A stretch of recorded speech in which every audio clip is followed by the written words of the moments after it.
Hello, beautiful souls. So my last video was on the ego. I want to talk about it a little bit more. I do want to say I am not the kind of person that thinks the ego should be completely slaughtered. I don't think the ego should be killed. I think it was a valuable tool that was given to us that we would need on the planet as humans.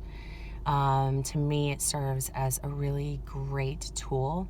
It's like this really fantastic someone said recently, I heard it's a magnifying glass for discernment, and I love that description. It is, again, just a really valuable tool to help us move forward and help us be authentic. And so with that being said, my last video, I went into the egos, that part of you that wants to be right. It's that part of you that is attached to whatever identity you've come to form while you're here. We identify with a lot of different things that really have nothing to do with who we really are, our true, authentic soul self. So it's that part of you that is really looking for validation from other people to enforce that identity, to enforce what you think you are, who you think you are. So once you have a decent grasp, it doesn't take much, but just a little bit of a grasp of what the ego is, then you can go into observing your ego, which is so huge. It's so powerful. So again, it's that part of you that wants to be right. It's the part of you that wants to be validated, wants to be seen, wants to be heard, where you're basically looking for an outward source to fulfill or complete something within.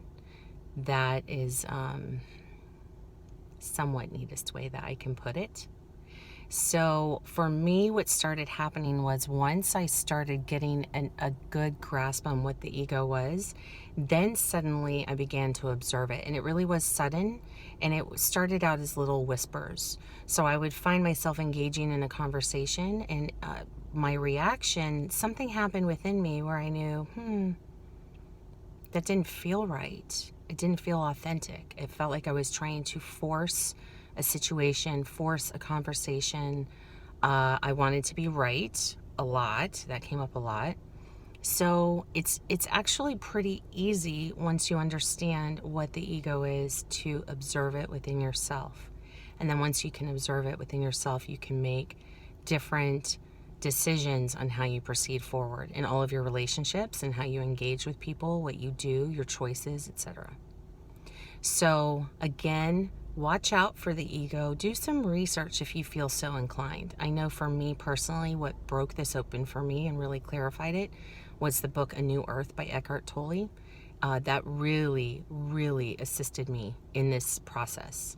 And once I understood it, it became easier and easier to observe. So observe yourself in your engagements. And it could be something, maybe just a conversation on social media. Maybe it's something that you're posting. Look for your intentions. What are your intentions behind those choices? What are your intentions behind your posts? Do you just want to be right? Are you trying to inform? Are you trying to educate? Are you coming from a good place? And you will start to feel when you're not. You'll know it. You'll see it. You'll recognize it. When you are having a conversation with someone, is your whole point of the conversation just to be right? Are you really listening to that person? Are you really hearing what they have to say? That's huge. Are you looking for a reaction? Are you trying to steer a situation in order to get a desired outcome with the ultimate goal of just you feeling good? That's a biggie. How are you showing up in the world? So there's how a little bit more of how I have come to define what the ego is, and then I'm getting into how you can observe it. So when I say kind of pull back, observe, watch your behavior, and see how that feels within you. And again, what are your intentions? So I will definitely talk about this more as it comes up and as I feel the need to, and as I work through it. I hope this is beneficial on some level and resonates with you. I hope everything is going well, and if it's not, it will get better. Much love.